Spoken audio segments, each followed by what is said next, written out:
The morning sun cast long shadows across the dusty main street of Cedar Ridge. A forgotten town, clinging to the edge of nowhere like a burr on a horse's tail. October wind rattled through the weathered buildings, carrying the scent of sage and something else, something that made folks pull their collars higher and quicken their steps. Samuel McKenna stood at the edge of the crowd gathered outside the courthouse, his worn Stetson pulled low against the glare. At 32, he'd seen enough of life to know when something wasn't right. And this auction had wrongness written all over it. The auctioneer, a nervous man named Hiram Watts, kept dabbing at his forehead with a yellowed handkerchief despite the morning chill. "The next item," Watts called out, his voice cracking like dry leather. "The old Harlan cabin, up on Devil's Ridge. Starting bid." He paused, swallowed hard. 25 cents. The crowd shifted uneasily. Women clutched their shawls tighter. Men studied their boots with sudden interest. Nobody met anyone else's eyes. Sam had ridden into Cedar Ridge 3 days ago, looking for work and a fresh start after mustering cattle down in Texas. The war had taken his family farm in Virginia, and the years since had taken most everything else. All he had left was his horse, his father's Colt .45, and a powerful need to belong somewhere again. 25 cents, Watts repeated, louder this time. His eyes darted across the silent crowd like a spooked rabbit. Surely someone. An old woman near the front folks called her Widow Martinez, crossed herself and muttered something in Spanish. The words maldito and sangre drifted back to Sam on the wind. Cursed blood. Sam stepped forward. "I'll take it." The crowd turned as one. 40 pairs of eyes fixing on him with expressions ranging from pity to horror. Watts fumbled with his gavel, nearly dropping it. "Sir, perhaps you didn't hear correctly. This is the Harlan place, up on Devil's Ridge. You understand?" "I understand it's a cabin for 25 cents, Sam said, fishing the coin from his vest pocket. "Unless there's something else I should know." A man in a black suit, Judge Cornelius Pike, Sam had learned pushed through the crowd. Everything about Pike spoke of money and authority, from his gold watch chain to his polished boots that had never seen a day's honest work. "You're new here, friend," Pike said, though his tone suggested they were anything but friends. "Might be wise to reconsider. That cabin's been empty 15 years for good reason." "Empty don't bother me none." Pike's jaw tightened. Behind him, Sheriff Tom Brennan rested his hand on his gun belt casual-like. But Sam noticed, these two ran Cedar Ridge. That much was clear. "The Harlan place ain't fit for living." Brennan said, "Storm damage. Probably. Floors rotted through. Might collapse on you." Sam studied both men. In his experience, when powerful folks work this hard to keep you from something worthless, it usually wasn't worthless at all. "I'll take my chances." He held out the quarter to Watts, who looked like he'd rather handle a rattlesnake. Widow Martinez pushed forward, her weathered face urgent beneath her black rebosa. "No, senor, you don't understand. That place it remembers. 15 years ago, Josiah Harlan." "That's enough, old woman." Pike cut her off sharp. No need filling the man's head with ghost stories. But the widow grabbed Sam's sleeve with surprising strength. Her eyes, milky with cataracts, seemed to see straight through him. "The floor," she whispered. "Whatever you do, leave the floor be. What's buried should stay buried." Brennan stepped between them, breaking her grip. "Move along, widow. You're scaring the man with your nonsense." Sam watched her shuffle away, still muttering prayers. The crowd began to disperse, folks heading off in 2s and 3s, voices low and urgent. Nobody looked back at him. Watts cleared his throat. The deed, Mr. McKenna, Samuel McKenna. Mr. McKenna." Watts scribbled on the paperwork with a shaking hand. "The cabin's yours. May God have mercy." Pike stepped close.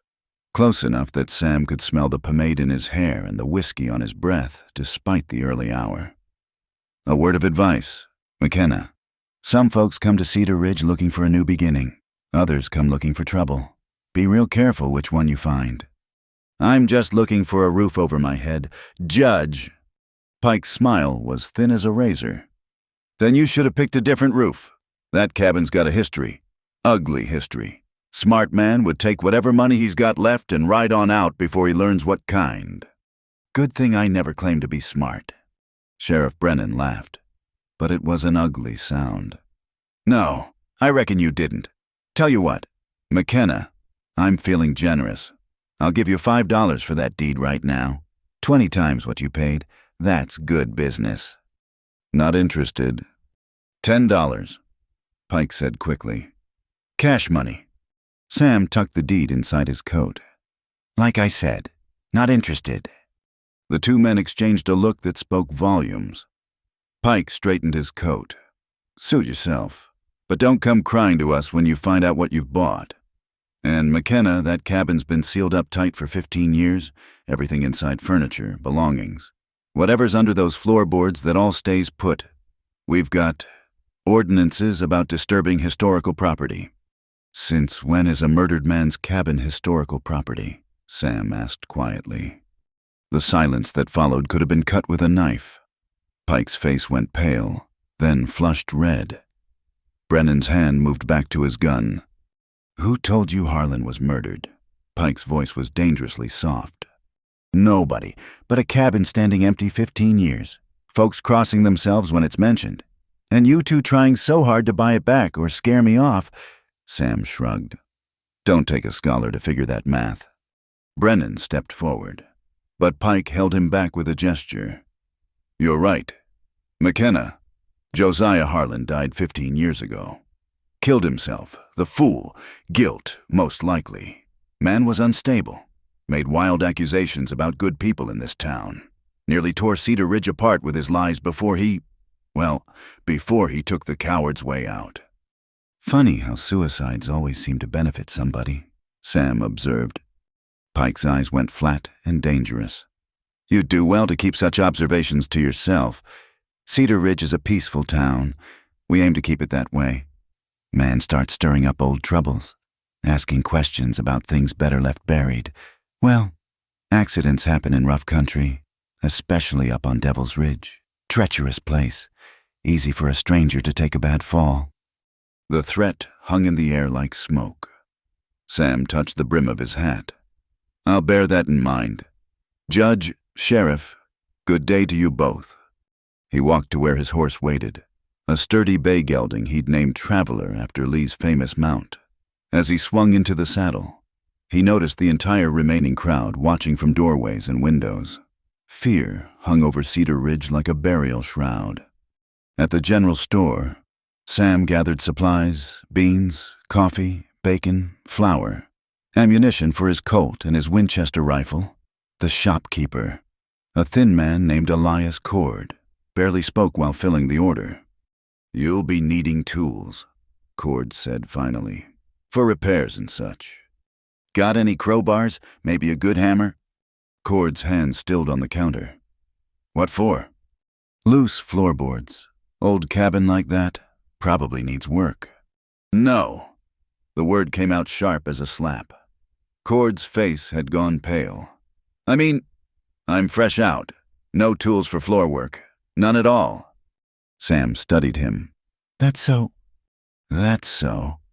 Cord's Adam's apple bobbed. Mister, I got a family, 3 young ones. Please don't ask me for. Just don't take your goods and go. And if you got any sense, you'll keep riding past that cabin and never look back. Sam paid without another word. As he loaded his saddlebags, he caught movement from the corner of his eye. A young woman watched from the alley between buildings, maybe 25, with dark hair and eyes the color of winter sky. Something about her face, the way she held herself, seemed familiar. When their eyes met, she pressed something into his hand and vanished before he could speak. It was a note, hastily scrawled, "The truth is under the floor. They killed him for it. Trust no one. A friend." Sam pocketed the note and mounted up. As Traveler picked his way through the rutted street, Sam felt the weight of watching eyes. Whatever happened to Josiah Harlan 15 years ago? It had infected this whole town with fear, and now he owned the center of that infection for the price of a beer. The trail to Devil's Ridge wound up through juniper and pinon pine, switching back and forth across the mountainside. The higher he climbed, the colder the wind grew. Storm clouds gathered over the peaks, promising snow before long. When the cabin finally came into view, Sam understood why folks called it cursed. It squatted on a flat shelf of rock like something that had crawled up from hell and died there. The logs had weathered to the color of old bones. The windows stared blindly out at the valley below, their glass long since shattered. Yet, for all its decay, the structure stood solid, as if refusing to surrender its secrets to time. Sam dismounted and approached slowly, one hand resting on his Colt. The front door hung slightly ajar, creaking in the wind. Fresh boot prints marked the dust on the porch. Someone had been here recently. Maybe several someones. Inside, furniture sat shrouded in 15 years of dust and neglect. A table, 2 chairs, a narrow bed with a moldering mattress. Books lined one wall, their pages probably ruined by weather coming through the broken windows. Everything spoke of a life interrupted, frozen in time like insects in amber. But it was the floor that drew Sam's attention. In the main room, near the cold fireplace, someone had nailed boards across a section of flooring. The nails were different from the rest, newer, heavier, and around them, dark stains still marked the wood after all these years. Blood, a lot of it. Sam knelt, running his fingers along the sealed boards. Whatever Josiah Harlan had hidden, whatever had gotten him killed, it was under here, and Pike and Brennan knew it. That's why they'd tried so hard to keep him away, why they'd forbidden him from disturbing anything. Thunder rumbled overhead. The storm was coming fast. Sam stood and surveyed his new home. First things first, he needed to secure the place for the night. Patch the windows, get a fire going. The secrets under the floor had waited 15 years. They could wait a little longer. But as he worked, Sam couldn't shake the feeling that he wasn't alone. Something watched from the shadows, patient as death itself. And somewhere in Cedar Ridge, powerful men were making plans. The 25-cent cabin had bought him more than shelter. It had bought him a mystery wrapped in blood. A town full of frightened people, and enemies who'd already killed once to keep their secrets buried. Sam McGraw had come to Cedar Ridge looking for a new beginning. What he'd found instead was somebody else's violent ending, and it was fixing to become his problem, whether he liked it or not. The storm broke just after midnight, turning the world outside into a howling chaos of wind and sleet. Sam lay on his bedroll near the fireplace, Winchester across his chest, listening to the cabin groan and settle around him. He'd managed to board up the windows and get a decent fire going, but sleep remained elusive. Every creak of timber, every scratch of branch against wall, had him reaching for his gun. It was during a brief lull in the storm that he heard its footsteps on the porch, slow and deliberate, not the random sounds of wind-blown debris, but the measured tread of someone trying to move quietly. Sam rolled silently to his feet, rifle ready. Through a gap in the boarded window, he glimpsed a shadow moving past, then another, at least 2 men out there, maybe more. The door handle turned slowly. Sam had barred it with a heavy timber, but he could hear someone testing its strength. A murmur of voices, too low to make out words, then silence. They were going around back. Sam moved through the darkness, knowing the cabin's layout now by feel. The back door was in worse shape than the front. He'd had to wedge it shut with an old chair. Sure enough, he heard the scrape of metal on wood. Someone working at the hinges. A board creaked overhead. Sam's blood went cold. There were men on the roof, too. This wasn't a casual visit. This was a planned assault. Glass shattered in the bedroom as someone kicked through the boarded window. Sam fired twice through the wall, heard a yelp of pain and the sound of a body hitting the ground. Return fire erupted from multiple directions, muzzle flashes lighting up the night like deadly fireflies. Sam dropped low, crawling toward better cover as bullets chewed through the log walls. Whoever these men were, they'd come prepared for war. He counted at least 4 different guns firing, maybe 5. "McKenna," a voice called from outside Sheriff Brennan. "This doesn't have to go hard. Just come on out and we'll talk." Sam put 2 rounds through the door by way of answer. More gunfire erupted, splinters flying as bullets tore into furniture and walls. The table he'd overturned for cover wouldn't last long. A man dropped through the hole in the roof, landing hard in the bedroom. Sam rolled and fired, catching him center mass. The attacker's shotgun went off as he fell, blowing a chunk out of the ceiling. "Damn it! He got Tate!" someone yelled. More boots on the roof. They were trying to overwhelm him with numbers. Sam reloaded quickly, mind racing. The sealed floorboards were right behind him. Whatever they wanted was under there, and they were willing to kill him for it. Fire suddenly bloomed outside the broken window. Someone had lit a torch. "Last chance. McKenna," Brennan called. "Come out or we burn you out." Sam's mind raced. The cabin's logs were old but thick. They wouldn't catch easily in this sleet. But the roof was wood shingle, and despite the wet weather, it would eventually burn. He had minutes, maybe less. A crash from the kitchen as men forced through the back door. Sam fired toward the sound, heard cursing and retreat, but they'd be back. He was running out of ammunition and options. Then he herded horses approaching fast, and a woman's voice shouting over the storm, "Fire, fire on Devil's Ridge. Everyone come quick." The shooting stopped. Sam heard urgent voices outside, argument and confusion. Brennan cursing. Then the sound of men mounting up and riding hard down the mountain. Sam waited, rifle ready, until the hoofbeats faded. Only then did he ease toward the window. The torch lay sputtering in the mud outside. 3 horses remained. Their riders wouldn't be needing them anymore. "They're gone," a woman's voice said from near the fireplace. Sam spun, rifle rising, then froze. She stood just inside the front door, the same young woman who'd given him the note in town. Up close, he could see the resemblance that had nagged at him. She had Josiah Harlan's eyes, the same determined set to her jaw visible in the portrait above the mantel. "Easy," she said, hands raised. "I'm the one who led them off. Told the whole town there was fire up here. Nothing gets folks moving like fear of wildfire spreading." "You're Harlan's daughter." "Catherine?" She moved into the firelight, and Sam saw she carried a Navy Colt in her belt. This woman knew her way around trouble. Papa always said someone would come eventually, someone who couldn't be bought or scared off. "When I heard what you did at the auction," she shrugged. "I've been waiting 15 years for someone like you." Sam lowered the rifle but didn't set it aside. "Your father was murdered." "Yes?" The word came out flat and hard.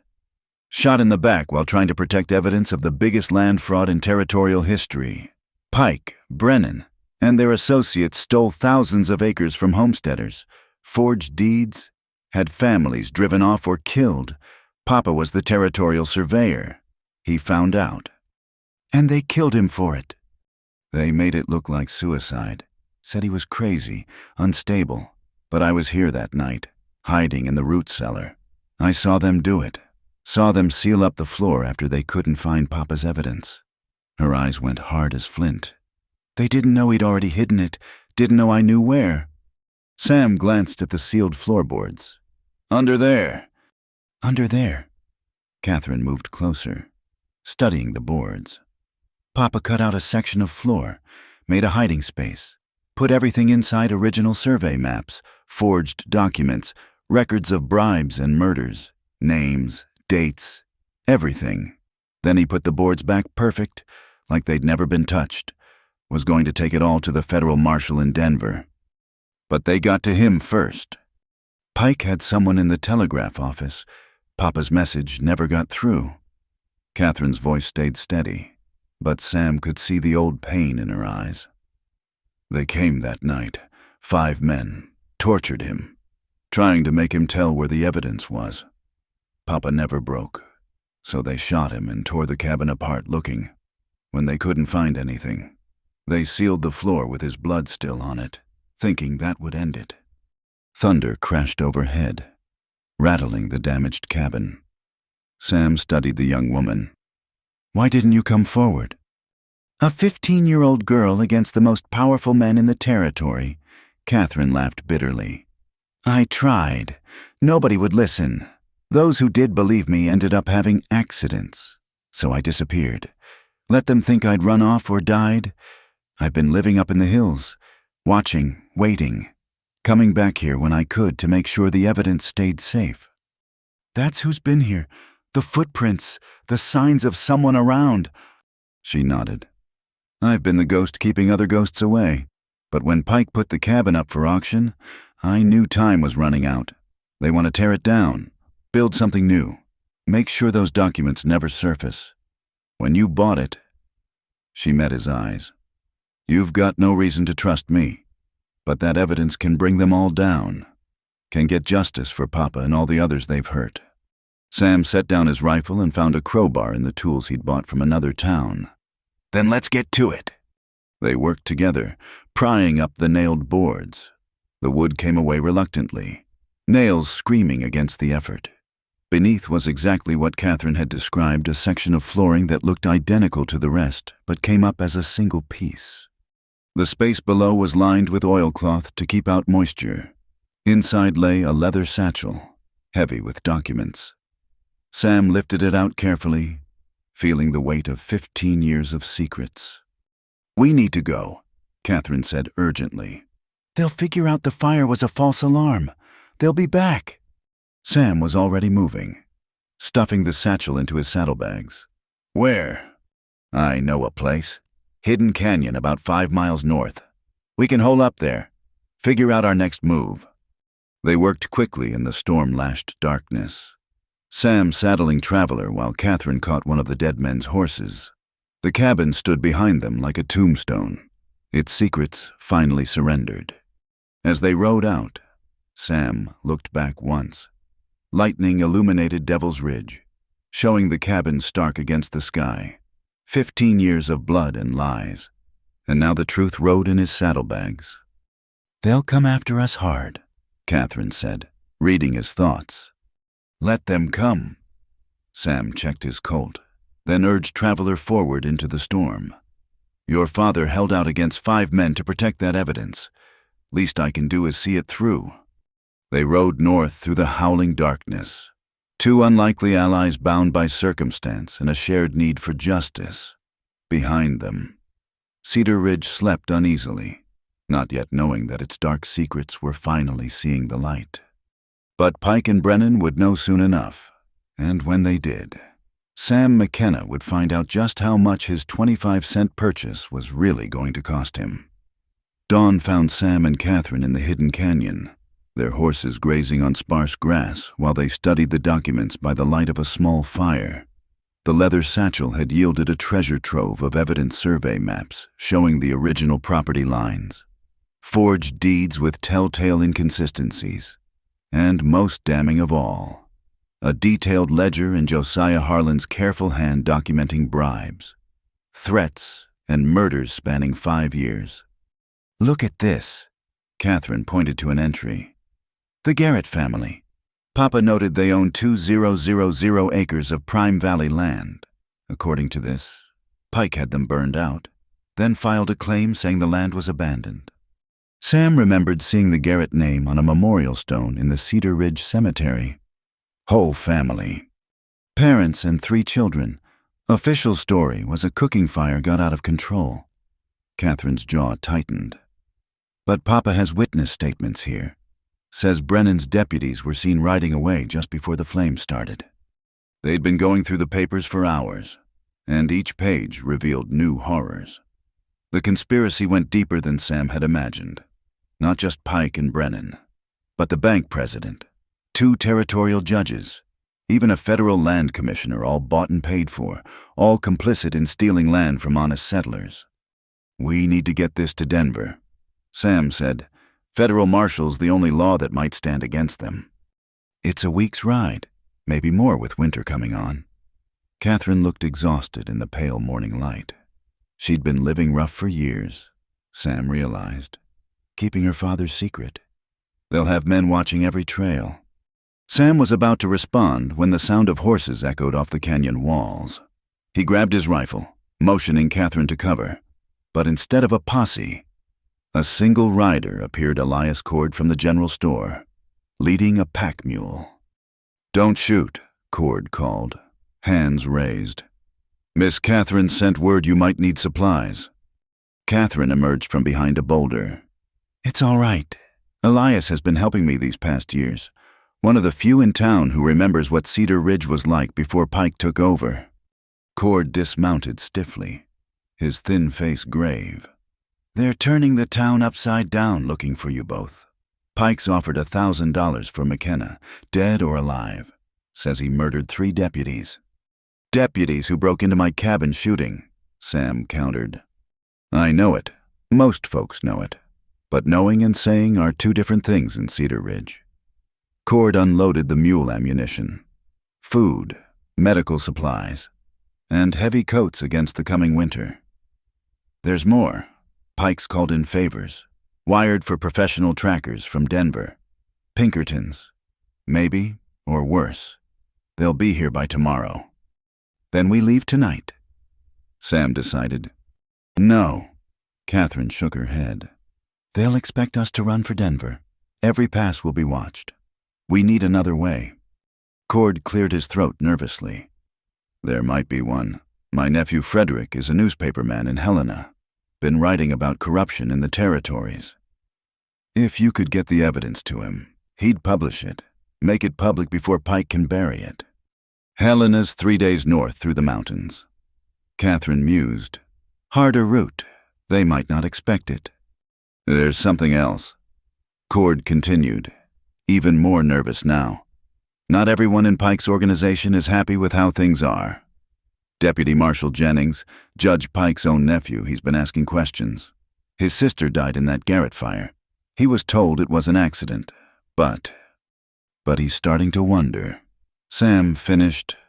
"More than wonder. He came to my store last night, after the shooting, asked if I knew anything about the old Harlan case. I think he might be willing to help, if approached right." Catherine snorted. "Trust a Pike, that's a good way to end up like Papa." "Marshall's different," Cord insisted. "He was away at college when the worst of it happened. Came back to find his uncle running the town and his sister dead. He's been drinking heavy since, asking the wrong questions. Pike's been covering for him, but that won't last if he keeps pushing." Sam weighed the options. A potential ally inside Pike's organization could be invaluable, or it could be a trap. "Where is he now?" "Probably at the Lucky Dollar Saloon. Drinks there most days since." Cord trailed off. "Since his sister died," Catherine said quietly. Her anger had softened slightly. "I remember her, Susan Jennings, sweet girl, was going to marry the Garrett boy before the fire." They spent the morning planning. Sam would risk going back to town, make contact with Deputy Jennings. If the man could be turned, they'd have someone to watch their backs. If not, well, Sam had gotten out of tight spots before. He rode out at noon, leaving Catherine with the evidence and most of the ammunition. The storm had passed, leaving the world crystal sharp and dangerous. Snow dusted the peaks, and Sam's breath clouded in the cold air. Cedar Ridge looked like an armed camp. Men with rifles stood on every corner. Riders patrolled the streets. Sam pulled his hat low and hunched in his coat. Just another drifter passing through. The wanted posters were already up his description and the promise of $1,000 for his capture. The Lucky Dollar squatted on a side street, a rough place for rough men. Sam tied Traveler in the alley and slipped through the back door. The saloon was mostly empty at this hour, a few miners nursing beers, a poker game in the corner, and at the bar, a young man in a deputy's badge staring into a half-empty bottle. Marshal Jennings couldn't be more than 25, but grief and whiskey had aged him. He had the Pike family's sharp features, But where his uncle's face showed cruel calculation, Marshall's showed only pain. Sam bellied up to the bar nearby, ordered whiskey. They drank in silence for a while before Marshall spoke without looking up. "You're either very brave or very stupid, McKenna." Sam's hand inched toward his gun. "You gonna try for that $1,000? If I wanted you dead, I'd have shot you when you walked in." Marshall finally looked at him.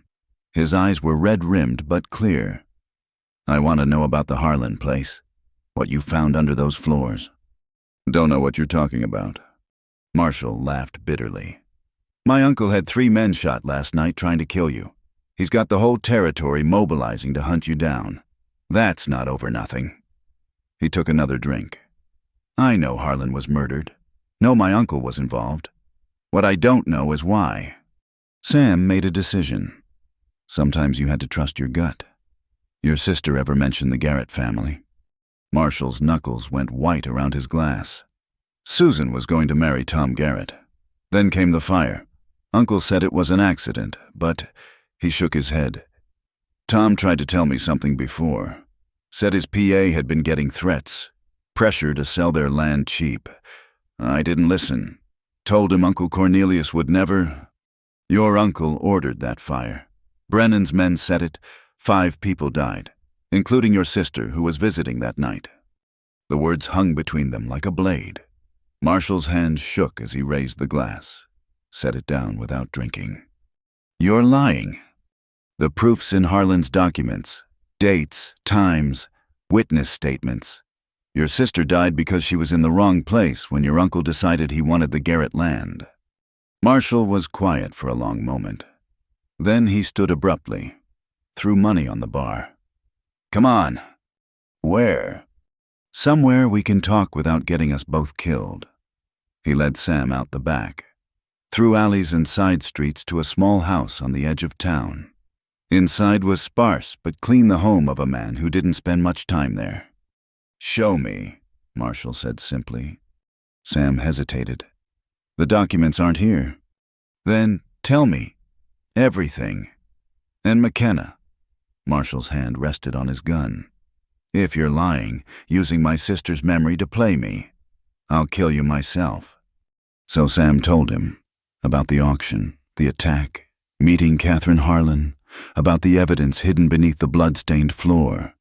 He watched Marshall's face change as the truth sank in denial, giving way to anger. Then to a grief so profound it was painful to witness. "Susan wasn't supposed to be there," Marshall whispered. "She'd had a fight with Mother about the wedding, ran off to stay with the Garretts for a few days. If she'd just stayed home..." "Your uncle killed her sure as if he'd pulled the trigger himself." Marshall stood abruptly, paced to the window. "Where's the evidence now?" "Safe. We're taking it to Helena, getting it published before your uncle can bury it and us." "You'll never make it. He's got 20 men coming from Denver. Professional killers. They'll run you down before you get halfway." Marshall turned from the window. "Unless you have help." "You'd go against your own blood." "My sister was my blood. Tom Garrett was going to be my brother, the man who killed them." Marshall's face hardened. "That man's no kin of mine." They made plans quickly. Marshall would stay in town, play the loyal nephew while feeding Sam information about the pursuit. He'd misdirect when he could, buy them time. It was dangerous if Pike suspected betrayal. Marshall would die badly. "There's a trading post at Beaver Creek, halfway to Helena." Marshall said, "Old man named Hoffman runs it. He hates my Uncle Pike tried to steal his land, but Hoffman fought him off. He'll help you if you mention my name." Sam stood to leave, then paused. "Why should I trust you? This could all be an elaborate trap." Marshall pulled something from his pocket, a small silver locket. Inside was a picture of a pretty young woman. "Susan gave me this for my birthday. Said I should give it to my sweetheart someday." His voice broke slightly. "I want the men who killed her to pay. That's all that matters now."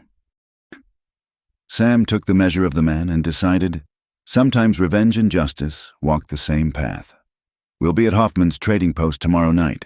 If you're playing us false..." "I'm not McKenna." Marshall met his eyes. When this is over, when the truth comes out, they'll fight. My uncle won't go down easy. There'll be blood. There's already been blood. Question is whether there'll be justice. Sam slipped out the back way, made it to Traveler without incident. As he rode out of Cedar Ridge, he caught sight of Pike and Brennan outside the courthouse. Surrounded by hard-faced men, the hunters were gathering. But now the hunted had an ally inside the enemy's camp. The game had changed. Sam rode hard for the hidden canyon, carrying word of unexpected hope and certain danger. The trail to Helena would be treacherous, but for the first time since he'd bought that cursed cabin, he felt they might actually have a chance. Justice for Josiah Harlan, for the Garretts, for Susan Jennings. For all the others, it was no longer just a hope. It was a possibility written in blood and secrets. Riding north toward the promise of truth, the mountain trail to Beaver Creek wound through stands of lodgepole pine and across ridges where the wind cut like a skinning knife. Sam and Catherine had been riding since before dawn, pushing their horses as hard as they dared. The satchel of evidence rode in Sam's saddlebags, wrapped in oilcloth against the weather. They'd nearly made it to Hoffman's trading post when Catherine spotted the dust cloud behind them. "Riders," she said quietly. "Moving fast." Sam studied their back trail through his field glasses. 6 men, maybe a mile back. Could be anybody. Could be, but they both knew better. Hoffman's trading post squatted in a valley beside Beaver Creek. Log walls thick as a fort's. The old German had built to last, and built to defend. As they rode up, Sam noticed rifle slots in the walls, positions on the roof for shooters. Marshall had chosen their way station well. Gustav Hoffman himself met them at the gate 60 years old, built like a barrel, with suspicious eyes under bushy white brows. "You're McKenna," he said. It wasn't a question. "Marshall Jennings sent us." Hoffman's face softened slightly. "That boy's one of the few decent souls left in these parts. Come, bring your horses inside." The trading post's courtyard could hold a dozen horses comfortably. Hoffman's Apache wife, Maria, took their mounts without a word, her dark eyes missing nothing. 2 grown sons watched from the walls, rifles ready. "Pike's men?" Hoffman asked, noting their urgency. "About a mile back," Sam confirmed. "Then we'd best prepare a welcome," Hoffman smiled grimly. "Wouldn't be the first time Pike's dogs came sniffing around here. They'd barely gotten the gates barred when the riders appeared. Not Pike's usual rabble, these men sat their horses like professionals, spread out in a practiced formation. Their leader, a thin man with dead eyes, rode forward under a white flag. "Name's Garrison," he called. "We're federal deputies pursuing fugitives. Open up in the name of the law." Hoffman spat tobacco juice over the wall. "Show me your papers." Garrison produced a folded document. "Warrant for Samuel McKenna. Wanted for murder. The woman with him is a material witness." "That warrant's not worth the paper it's written on." Sam called down. "You're hired guns, not lawmen." Garrison's smile was cold as winter ice. "Makes no difference. You come out or we come in." "You're welcome to try," Hoffman replied. "But this is my land, legal and proper. You got no authority here without territorial papers, which you don't have. So ride on." The hired guns conferred among themselves.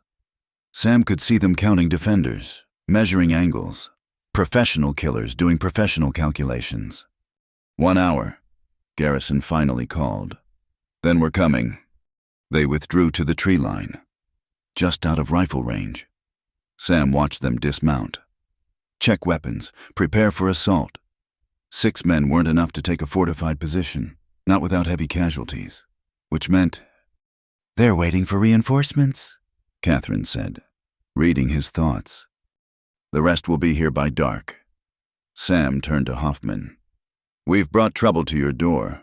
Might be best if we slip out the back, lead them away." "Pike's been trying to steal my land for 10 years, Hoffman growled. "Shot my eldest boy 2 summers back. Said it was a hunting accident. You think I'm afraid of his hired killers?" He turned to his sons. Ernst. Wilhelm, check the ammunition. Maria, get the medical supplies ready. As the afternoon wore on, more riders appeared. 8, 10. Finally, 15 men surrounded the trading post. Sam recognized some faces from town deputies who'd thrown away their badges for Pike's gold. But others were strangers. Hard cases with the look of men who killed for wages. They'll try for the walls after dark. Hoffman predicted, maybe fire, try to burn us out. The logs are thick, Sam said. Yeah, but the roof's wood shingle. Few fire arrows. Hoffman shrugged eloquently. Catherine had been quiet, studying the documents again as if memorizing every detail. Now she looked up. What if we gave them what they want? The evidence, Sam shook his head. That's the only thing keeping us alive. They get that. We're all dead. Not the real evidence. She held up a ledger. But they don't know every page. We could make a package, fill it with blank papers, some old documents. Buy time. They're not stupid, Sam warned. No, but they're greedy. And Garrison strikes me as the type who'd rather collect his bounty than die in a siege. Catherine looked at Hoffman. Do you have papers, old contracts? Anything that looks official? The German nodded slowly. 20 years of trading records, some in the old safe. They worked quickly as shadows lengthened across the valley. Catherine selected pages that looked properly aged and official, mixing them with blank sheets and worthless receipts. The real evidence went into a different hiding place. Maria showed them a concealed cellar beneath the trading post floor, dug for Apache raids in the old days. As darkness fell, Sam called out to Garrison, "Let's talk terms." The gunman approached cautiously. "Ready to surrender. Ready to deal. You want the evidence Pike's so worried about? We want safe passage to Canada." Garrison considered. "Show me the documents first. Come to the gate. Alone. You can examine them." It was a risk, but calculated. Garrison was a professional. He'd want to complete his job with minimal casualties. Dead men spent no bounties. At the gate, Sam showed him the fake package through the bars. "Let him see official seals. Harlan's handwriting on the outer pages." Garrison's eyes glinted with satisfaction. "Open the gate. Hand them over. Safe passage first." You're in no position to negotiate. But Garrison was thinking. Sam could see it. 15 men dead or wounded taking a fortified position. Or a clean resolution. "All right, you give me the documents. You can ride out. We won't follow." Your word. My word, which was worth nothing. They both knew. Sam made a show of reluctance, then passed the package through. Garrison examined it briefly by lamplight, saw what he expected to see. "Open the gate. You've got 5 minutes to saddle up and go." The gate swung open. Sam and Catherine mounted, their horses nervous from the tension. As they rode out, Sam caught Hoffman's eye. The old German winked. They'd made it perhaps 200 yards when Garrison realized the deception. His shout of rage echoed across the valley, followed immediately by gunfire. But Sam and Catherine were already spurring their horses into the darkness, using the terrain they'd studied all afternoon. Behind them, muzzle flashes lit up the night as Garrison's men fired wildly. But Hoffman and his sons were returning fire from the walls, keeping the pursuers pinned down. By the time Garrison got his men organized for pursuit, Sam and Catherine had vanished into the maze of canyons beyond Beaver Creek. They rode hard through the darkness, trusting their horses' night vision and luck. After an hour, Sam called a halt in a sheltered grove. "They'll find our trail come morning," Catherine said. "Maybe, but we bought time, and Hoffman knows these mountains. He'll send his son Wilhelm by the back trails to Helena. Let your newspaper friend know we're coming." They rested the horses briefly, then pushed on. The night was bitter cold, stars sharp as broken glass overhead. Sam found himself stealing glances at Catherine as they rode. 15 years of living rough hadn't broken her spirit. If anything, it had refined her down to pure determination, like steel forged in fire. "What will you do when this is over?" he asked during another rest. Never thought that far ahead. Always assumed I'd die trying to get justice for Papa. She looked at him. You back to drifting. Maybe, or maybe find a place to settle. Rebuild that cabin proper-like. Seems a shame to let it sit empty after all this trouble. You'd stay in Cedar Ridge. Town might be different with Pike gone. Might be worth trying to make something decent of it. Catherine was quiet for a long moment. Papa would have liked that. He loved this land, despite everything. Said it could be paradise if folks would just let it. They heard horses in the distance. Garrison's men had found their trail. Sam and Catherine mounted quickly, plunging deeper into the wilderness. The race to Helena was on, and dawn would bring no mercy. But they had the evidence. They had allies. And they had something their pursuers lacked a cause worth dying for. Pike's empire of blood and lies would fall, one way or another. The question was whether they'd live to see it. The sun was barely a suggestion on the eastern horizon when they heard the horses behind them closer now, maybe half a mile back. Sam and Catherine had pushed through the night, but their mounts were failing. Foam flecked the horses' mouths, and their breathing came in harsh gasps. We can't outrun them, Catherine said, her voice steady despite their dire situation. Sam studied the terrain ahead. They'd entered a narrow canyon, walls of red rock rising on either side. Perfect for an ambush if you are the one doing the ambushing. Then we don't run, we make our stand. They found a defensible position where the canyon narrowed, a cluster of boulders offering cover and clear fields of fire. Sam helped Catherine up to a ledge that commanded the approach, then picketed the exhausted horses in a protected alcove. How much ammunition? Catherine asked, checking her Navy Colt. Maybe 40 rounds for the Winchester, 20 for the Colt. Sam positioned extra cartridges within easy reach. Make every shot count. The sun climbed higher, painting the canyon walls blood red. Then came the drumbeat of hooves, echoing off stone. Garrison's men appeared around the bend, riding hard. Sam counted 12. Some must have split off to circle around, try to cut off their escape route to Helena. Sam let them come, waiting until they were well within range. Then he fired, levering the Winchester smooth and fast. The lead rider tumbled from his saddle. Catherine's Colt barked from above, catching another man in the shoulder. The pursuers scattered, diving for cover as bullets whined off rock. Return fire erupted, but Sam and Catherine had chosen their position well. The attackers had little cover in the open canyon. McKenna, Garrison's voice echoed off the walls. You're finished. We've got men circling around. Surrender now, and I'll make it quick. Sam put a bullet close enough to Garrison's hiding spot to shower him with rock chips. Come and take us.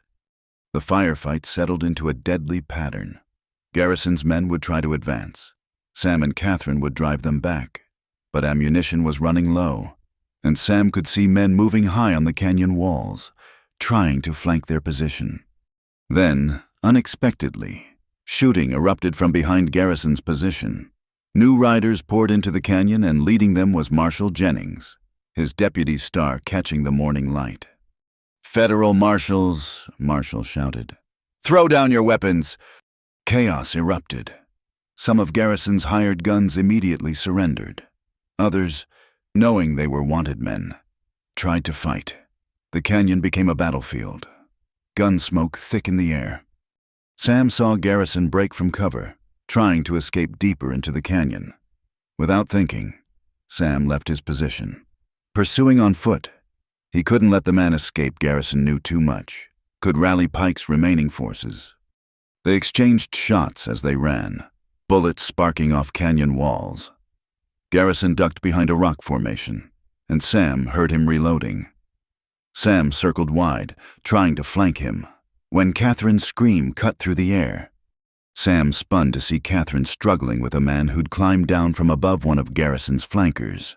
They fought on the narrow ledge, the man trying to wrestle her gun away. Sam raised his rifle but couldn't get a clear shot. Catherine twisted, using the man's momentum against him. For a moment they teetered on the edge. Then both went over. falling 15 feet to the canyon floor. "Catherine!" Sam ran toward them, forgetting Garrison.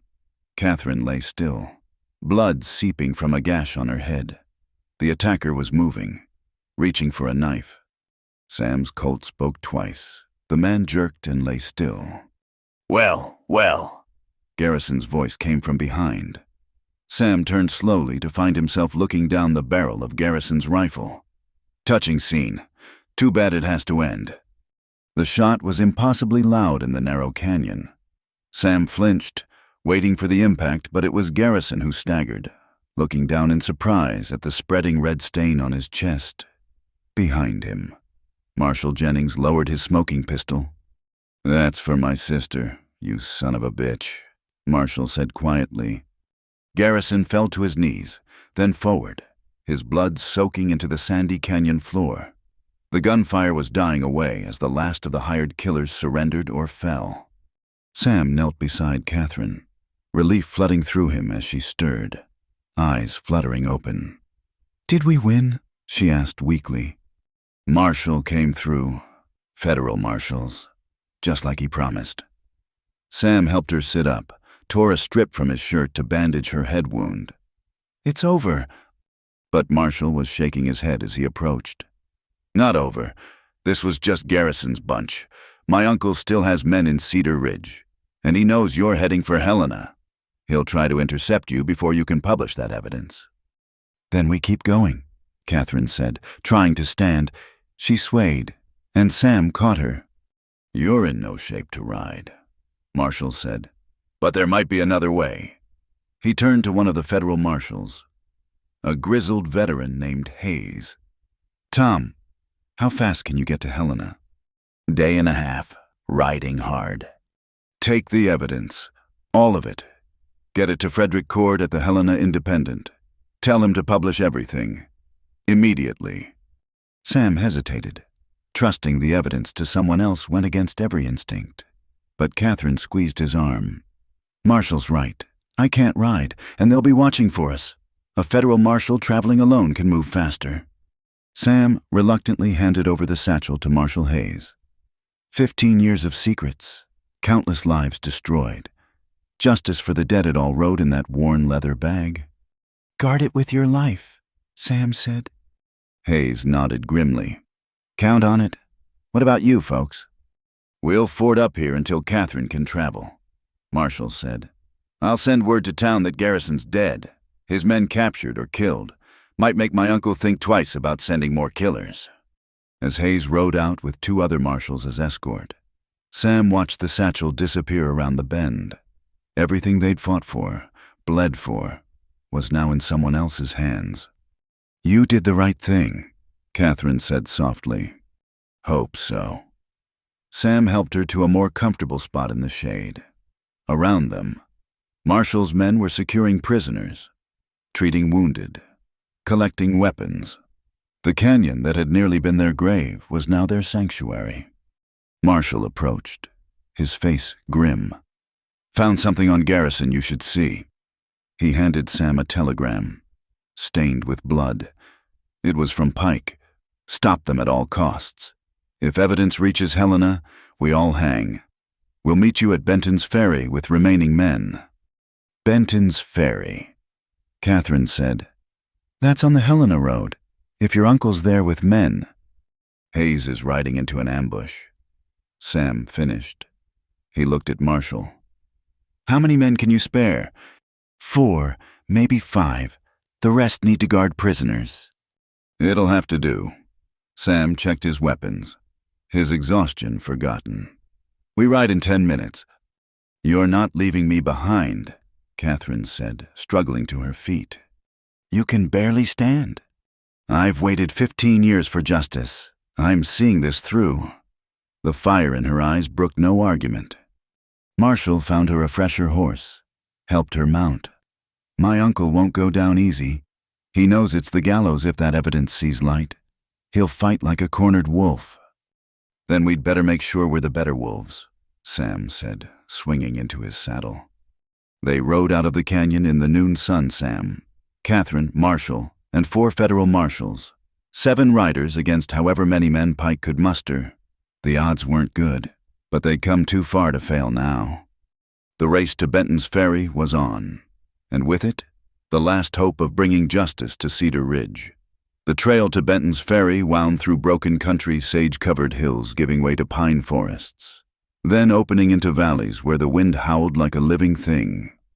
They rode hard, changing horses at a way station where Marshall's badge commanded fresh mounts. Catherine clung to her saddle with grim determination, her face pale beneath the bandage, but her eyes fierce. They smelled the smoke before they saw it. "Something's burning," one of the marshals said, standing in his stirrups. Sam's heart sank as they crested the final ridge. Below, Benton's Ferry was ablaze. The old wooden bridge that spanned the Clearwater River was engulfed in flames, black smoke billowing into the afternoon sky. On the far bank, Sam could see riders, at least 20 men positioned behind wagons and rocks, commanding the crossing. "Pike burned the bridge," Marshall said bitterly. "Hayes can't cross here. He'll have to go 15 miles upstream to Jackson's Ford." "Where Pike will be waiting," Sam finished. "He's not trying to stop Hayes here, he's funneling him into a killing ground." Catherine studied the burning bridge, the armed men beyond. "There's another way, an old Shoshone crossing 2 miles downstream. The river's shallow there, rocky but passable." "If Pike doesn't know about it," Marshall said. "He wouldn't. I only know because—" Catherine's voice caught. "Because Papa showed me. Said it was our secret fishing spot." They pulled back from the ridge before Pike's men spotted them. Sam gathered the group in a sheltered grove. "Here's what we do," he said. "Marshall, take 2 men upstream toward Jackson's Ford. Make noise. Let Pike's scouts see you. Make them think we're trying to warn Hayes. Meanwhile, Catherine and I take the rest downstream to the Shoshone crossing. We get across. Come up behind Pike's ambush. Splitting our forces is risky," Marshall warned. "Everything's risky now, but Pike's expecting us to chase after Hayes. He won't expect us to cross elsewhere and come at him from behind." Marshall nodded slowly. "When you hit them from the rear, we'll charge from this side. Catch them in a crossfire." "Catherine should stay here," Sam said. "She's hurt." "I told you, I'm seeing this through." Catherine checked her revolver. "Besides, I'm the only one who knows exactly where the crossing is." They separated as planned. Sam watched Marshall's group ride off, making themselves obvious as they headed upstream. Then he, Catherine, and 2 marshals named Briggs and Carter slipped quietly downstream, keeping to the trees. The Shoshone crossing was, as Catherine described, a series of flat rocks, creating a natural ford. The water ran swift but shallow, maybe 3 feet at the deepest point. They could see Pike's men in the distance, all focused on the road from the north. "We go across one at a time," Sam decided. "Less chance of being spotted." Carter went first, his horse picking carefully across the slippery rocks. He made it to the far bank and signaled all clear. Briggs followed. Then Catherine. Sam brought up the rear, his rifle ready, scanning for sentries. They were halfway to Pike's position when they heard gunfire from the North Marshal, creating his diversion. Pike's men turned toward the sound, several mounting up to investigate. "Now," Sam whispered. They came out of the trees like ghosts, spreading out in a skirmish line. Pike's men were completely focused on the northern approach, never expecting danger from behind. Sam spotted Judge Pike himself in the center of the formation, shouting orders. Sheriff Brennan stood beside him, rifle in hand. Sam's first shot took down a sentry. Catherine and the marshals opened fire simultaneously, their guns creating a deadly crossfire. Pike's men scattered in confusion, some diving for cover, others trying to wheel and face this new threat. "Behind us!" someone screamed. "They're behind us!" Marshall must have heard the shooting because his group charged from the north, guns blazing. Pike's forces were caught in a perfect trap, taking fire from 2 directions. But these weren't hired guns like Garrison's crew. These were Pike's core supporters. Men who knew they'd hang if the truth came out. They fought with the desperation of the damned. Sam saw Brennan draw a bead on Catherine and fired without thinking. The sheriff spun and fell, clutching his shoulder.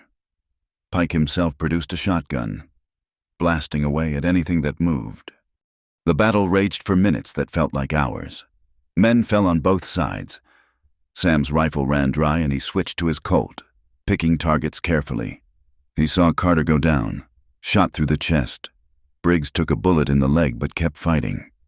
Then, through the smoke and chaos, Sam saw him marshal Hayes, riding hard from the north with his escort. They'd heard the gunfire and come to investigate. The precious satchel of evidence still in Hayes's possession. "The bridge is out!" Sam yelled. "Downstream, the crossing's downstream!" Hayes wheeled his horse, but Pike had seen him too. The judge broke from cover, spurring his horse to intercept. If Pike reached Hayes first, if he got that evidence. Sam ran for his horse, vaulting into the saddle. He spurred after Pike, the two of them racing along the riverbank. Pike had a lead, but Sam's horse was fresher. They thundered through the trees, branches whipping past, the river churning beside them. Pike reached the crossing first, splashing into the shallow water. Hayes was coming from the other direction, not understanding the danger. Pike raised his shotgun. Sam didn't hesitate. His Colt spoke once, twice. Pike jerked in the saddle but didn't fall. He swung the shotgun toward Sam. The weapons fired simultaneously. Sam felt the wind of buckshot past his ear. Pike swayed, dropped the shotgun, one hand clutching his chest where Sam's bullets had found their mark. "Damn you!" Pike gasped. "Damn you to hell!" "Already been there," Sam replied. "You sent me when you burned out families and murdered good men." Pike tried to speak again, but blood bubbled from his lips. He toppled from his horse into the rushing water. The current caught him, carrying his body downstream, washing away the blood of all his crimes. Sam rode to meet Hayes, who still clutched the leather satchel. "That evidence needs to get to Helena. Today." "What about the fight?" Sam looked back. The gunfire was dying down. Without Pike to lead them, his men were surrendering or fleeing. "Marshall can handle the cleanup. You ride like the devil's after you." Hayes nodded and spurred away, the evidence finally continuing its journey to justice. Sam rode back to the battlefield. Bodies lay scattered on both sides of the river. Brennan was on his knees, hands raised, Marshall standing over him with a gun. Other Pike supporters were being rounded up by the surviving marshals. Catherine sat on a log, pressing a cloth to a graze on her arm. She looked up as Sam approached, and for the first time in 15 years, her face showed something other than grim determination. It might have been peace. "Is it over?" she asked. Sam dismounted, suddenly feeling every ache, every mile, every moment of the past days. "Pike's dead. Hayes has the evidence. Your father can rest now." Catherine stood slowly, swayed slightly. Sam caught her arm, steadying her. They stood there for a moment. Two battered souls who'd found each other in violence but might yet build something in peace. "What happens now?" she asked.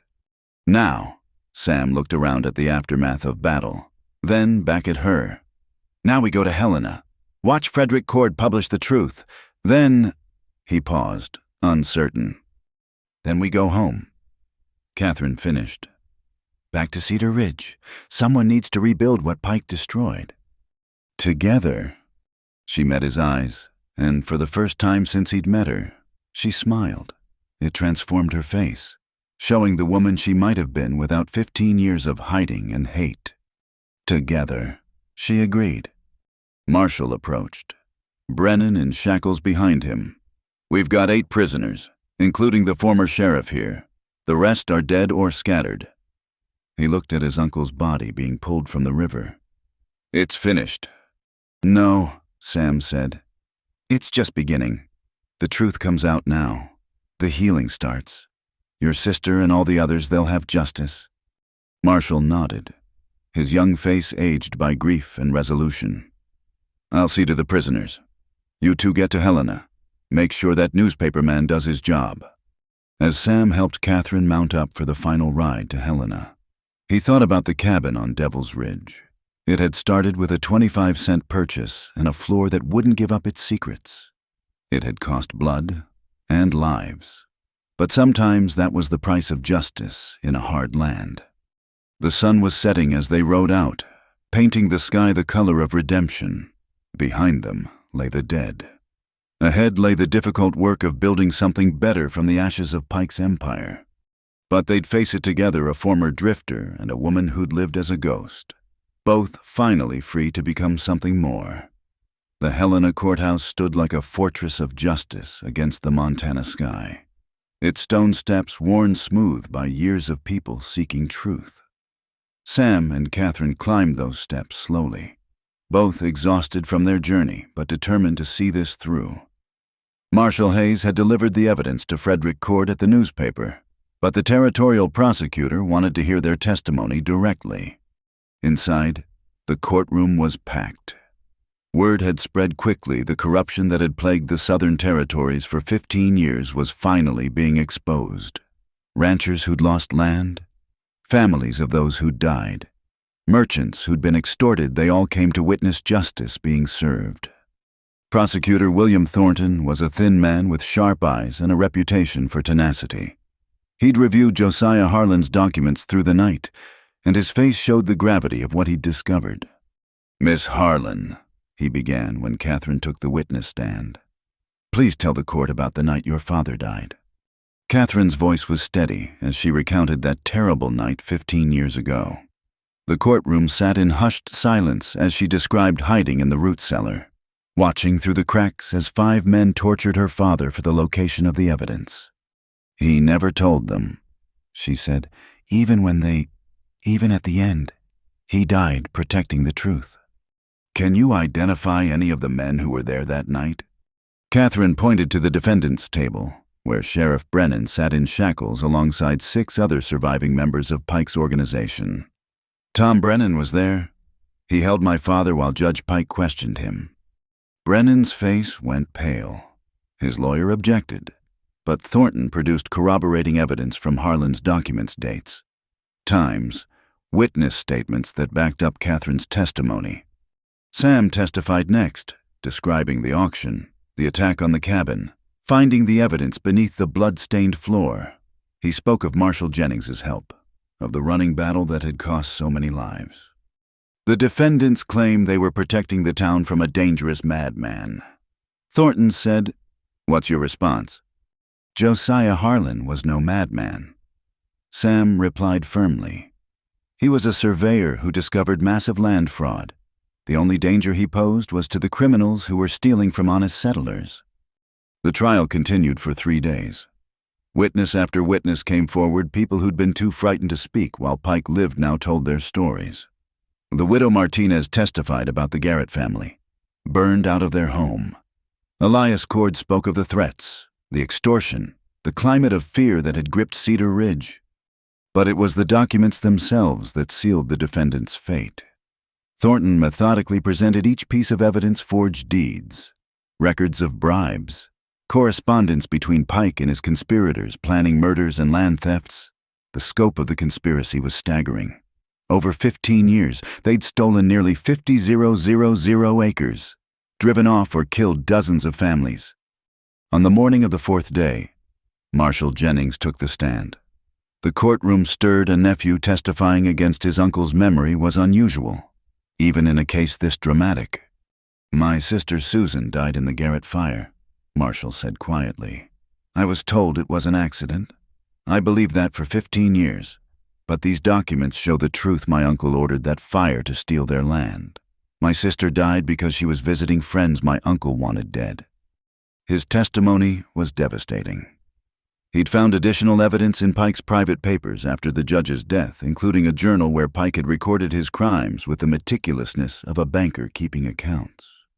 "One entry particularly stands out," Thornton said, reading from the journal. "Harlan becoming problematic, may need permanent solution. Brennan suggests making it look like suicide. Have done it before with Paulson, should work again. Tom." The courtroom erupted. James Paulson had been another surveyor who died mysteriously 10 years ago. His death ruled a suicide. His widow, sitting in the gallery, began to weep. When the defense presented its case, they had little to offer. Brennan's lawyer tried to paint him as a loyal lawman following orders, but the evidence was too overwhelming. The other defendants' attorneys argued for mercy, claiming their clients were merely small players in Pike's schemes. On the 5th day, the jury retired to deliberate. They were gone less than 2 hours. Guilty on all counts. The word echoed through the courtroom like thunder. Brennan and 2 others would hang for murder. The rest received long prison sentences for conspiracy, fraud, and attempted murder. As the defendants were led away, Brennan caught Sam's eye. "This ain't over. McKenna, you gotta sleep sometime." "Tom Brennan," the judge interjected sharply, "you'll be transferred to territorial prison today and held until your execution. Any threats against witnesses will only add to your sins when you meet your maker." Outside the courthouse, Frederick Cord was distributing special editions of the Helena Independent. The headline screamed, "15 years of terror ended Pike conspiracy exposed. Justice served." "My presses haven't stopped running," Cord told Sam and Catherine. "Every paper in the territory wants this story. By week's end, everyone from here to California will know what happened in Cedar Ridge." Catherine held a copy of the newspaper, her hands trembling slightly. A photograph of her father adorned the front page, a formal portrait from his days as territorial surveyor, looking dignified and proud. "He'd be pleased," she said softly. "Not about the vengeance, but about the truth coming out. That's all he wanted, for people to know the truth." Marshal Jennings approached them, his deputy's star gone, replaced by a federal marshal's badge. "Thought you should know the territorial governor's appointing a special commission to review every land transaction in the past 15 years. Families who were cheated will get their property back." "What about you?" Sam asked. "What'll you do now?" "Stay in Cedar Ridge. Try to rebuild what my uncle destroyed. The town needs honest law, needs to heal." He paused. "It won't be easy. A lot of people profited from Pike's corruption. They won't give up without a fight." "You won't be alone," Catherine said. "Sam and I are going back too." Marshall's eyebrows rose. Together, Sam and Catherine exchanged glances. They hadn't spoken of it directly, but somewhere between the bullets and the blood, an understanding had grown between them. "The cabin needs rebuilding," Sam said simply. "Seems fitting to make something good from a place that saw so much bad. And the town needs people who remember what it was like before," Catherine added. "Before the fear, before the corruption. Maybe we can help it remember." They spent another week in Helena, tying up legal matters. The court awarded Catherine her father's property, wrongly seized after his death. It wasn't much. The surveyor's house in town had been demolished, but the land remained, and the cabin on Devil's Ridge was legally hers. "Technically, you owe me 25 cents, Catherine told Sam with a slight smile, the expression coming easier to her now. "For the cabin." "I'll consider it rent paid in advance," Sam replied. "For the next 100 years or so." Witnesses testified in additional trials as more conspirators were rounded up. The federal government sent investigators to audit territorial records. Some prominent citizens fled rather than face justice. Others, like banker Horace Mills, tried to cut deals, offering to return stolen funds in exchange for leniency. One evening, as Sam and Catherine dined at Helena's modest hotel restaurant, she asked, "Do you really think Cedar Ridge can change so much poison for so long? Can a place come back from that?" Sam considered his words. "I've seen towns die from less and towns survive worse. Depends on the people who stay, who fight for something better. Cedar Ridge has good folks, they were just too scared to stand up. Now Pike's gone. Maybe they'll find their courage again. And if they don't, then we'll have that cabin on Devil's Ridge and each other. Could be worse." Catherine reached across the table, taking his hand. "Could be much worse." On their last day in Helena, They visited the cemetery where they'd arranged for a memorial stone for Josiah Harlan. His body still lay beneath the cabin floor. They'd decided to leave him where he'd died defending his principles. But the stone would give people a place to remember, to honor his sacrifice. Josiah Harlan, the stone read. 1823 to 1871. Surveyor, father, patriot. He died for truth. Catherine knelt before the memorial, placing wildflowers she'd gathered. It's done, Papa. They know. Everyone knows.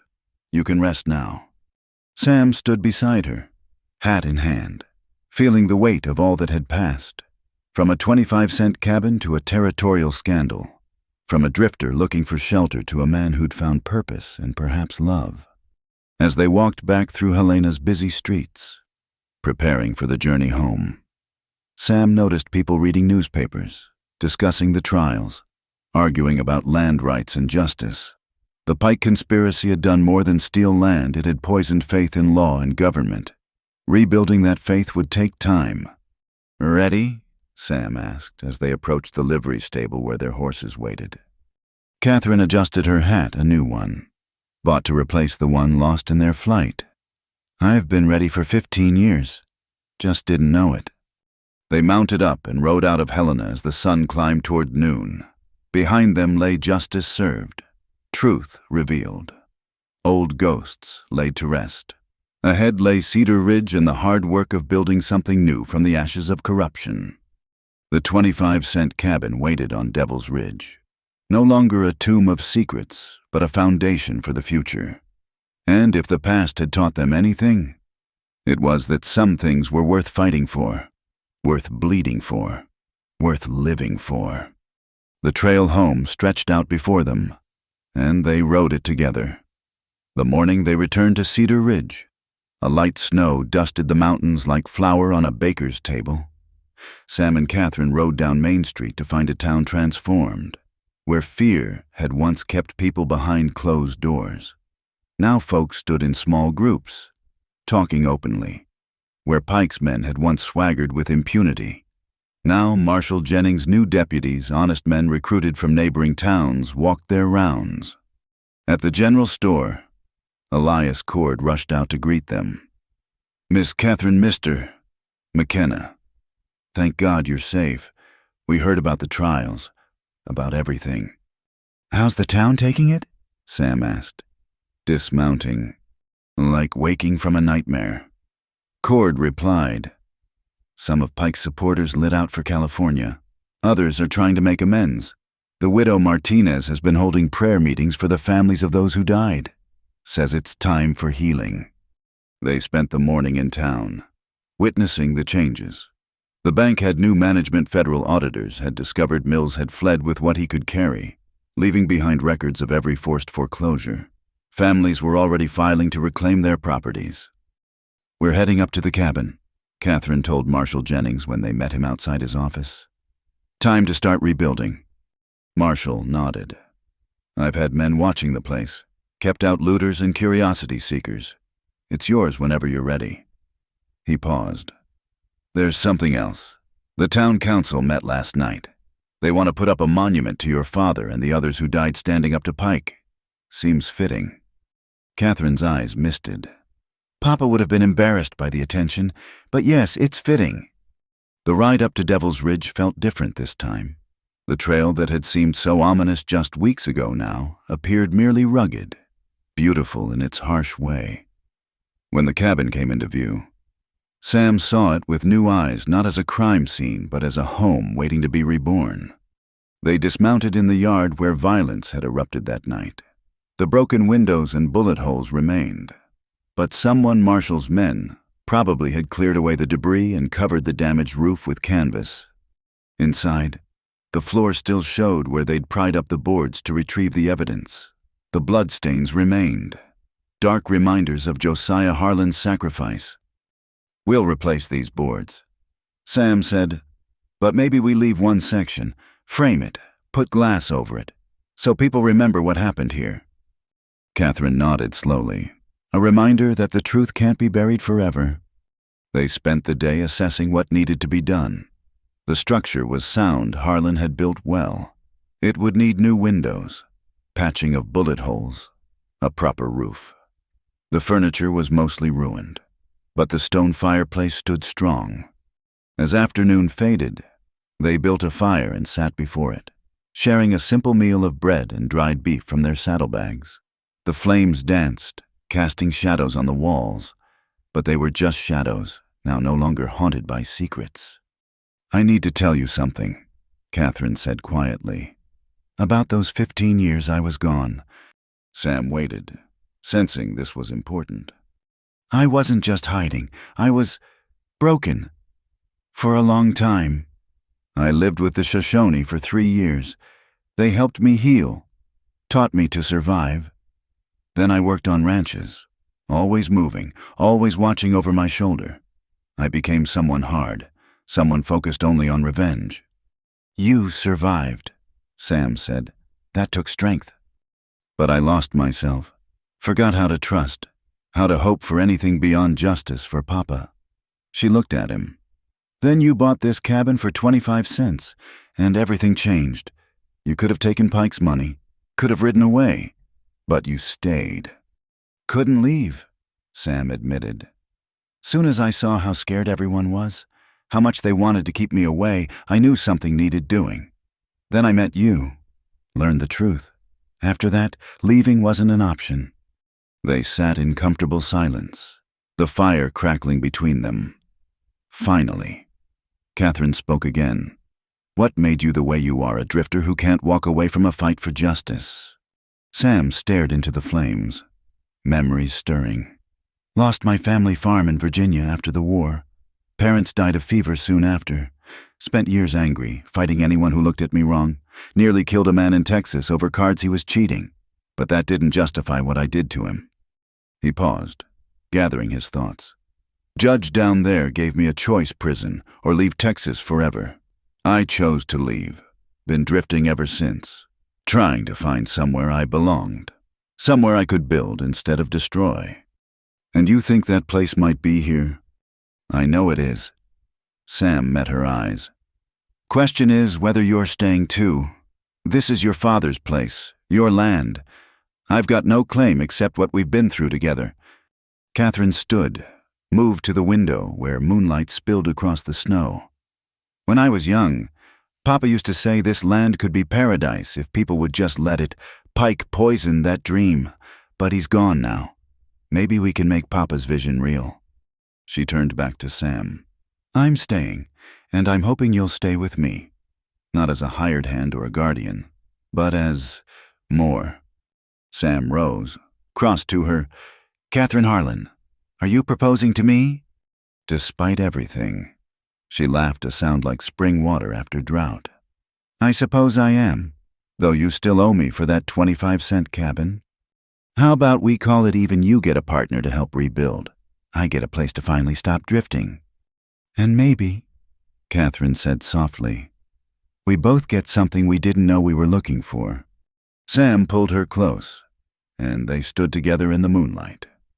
Two damaged souls who'd found healing in the most unlikely place, a cabin bought for pocket change that had cost so much more.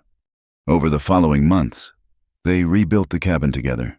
Word spread that the Harlan place was being restored, and folks came to help. The widow Martinez brought food and prayers. Elias Cord donated supplies. Even some who'd been neutral during Pike's reign came to drive nails and raise walls, as if rebuilding the cabin could help rebuild their community. Spring arrived with wildflowers carpeting the hills. Sam and Catherine married in a simple ceremony at the cabin. Marshall Jennings standing as Sam's best man. Widow Martinez as Catherine's matron of honor. Half the town attended, spreading blankets on the hillside, sharing food and stories. "Your father would be proud," the widow told Catherine. "You brought justice, but more, you brought hope." As summer came, the cabin stood complete, windows gleaming, roof tight against weather. A vegetable garden growing where blood had once soaked the earth. They'd framed a section of the original blood-stained floor as Sam suggested, covered it with glass, and mounted a plaque. "Truth lies beneath. In memory of Josiah Harlan and all who died for justice." Visitors came, sometimes journalists, historians, families of Pike's victims seeking closure. Sam and Catherine welcomed them all, sharing the story, keeping the memory alive while building their new life. One evening, as they sat on the porch, Sam had added, "Watching sunset paint the mountains gold." Catherine said, "I used to dream of this moment, sitting here with Papa's killers punished, the truth known, but I never imagined I'd be happy. Never imagined I'd have this." "What's this?" Sam asked, though he knew. "Love, home, you." She leaned against him. "For 25 cents, you got quite a bargain. Mr. McKenna." "Best investment I ever made," Sam agreed, pulling her close. Below them, Cedar Ridge spread out in the valley, smoke rising peacefully from chimneys, children playing in streets where gunmen once ruled. It wasn't paradise, yet might never be, but it was healing. The poison Pike had spread was slowly draining away, replaced by something cleaner, truer. The cabin on Devil's Ridge stood as a monument to justice served and love found in the unlikeliest circumstances. From a hasty purchase at a rigged auction to a home filled with hope, the 25-cent cabin had become priceless. As stars emerged in the darkening sky, Sam and Catherine McKenna sat together, finally at peace. The past was honored, the present was theirs, and the future stretched ahead like an unwritten page, full of possibility. In the distance, a wolf howled, not a threat, but a reminder that this was still wild country, beautiful and dangerous, where truth and lies, love and hate, justice and corruption would always struggle. But for now, in this moment, on this porch, with this woman, Sam had found what he'd been searching for through all those drifting years. Home. And it had only cost 25 cents. Thank you so much for listening to this story from the American Wild West. I hope you enjoyed following Sam and Catherine's journey from that fateful 25-cent auction to their hard-won happiness.